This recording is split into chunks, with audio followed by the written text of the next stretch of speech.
In this video, we'll show you how to clean the grinder of your Oracle or Oracle Touch. You'll need the magnetic cleaning brush that comes with the unit and a vacuum with a hose adapter. Let's remove the bean hopper lid. Rotate the dial counterclockwise and remove the bean hopper.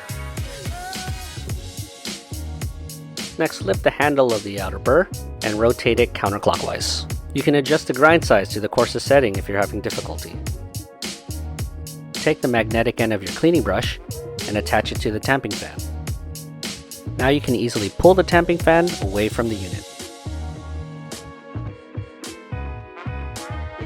Let's take our cleaning brush and insert it into the grinder chute area. We want to take our brush and insert it as deep as we can into the grind chute to loosen up any stubborn coffee grinds.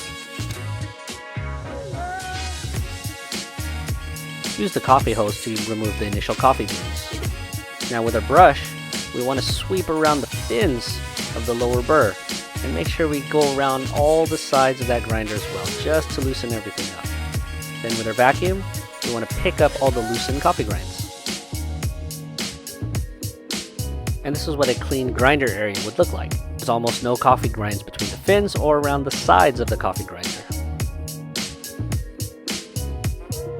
Now let's take our outer burr and push it all the way down, then rotate it clockwise till it locks in place. Correctly insert the bean hopper and then rotate the dial clockwise to lock it into place. And attach the bean hopper lid. And when you position the fan correctly, the tamping fan will be magnetically held into place. And you have successfully cleaned your grinder and your unit is ready to use.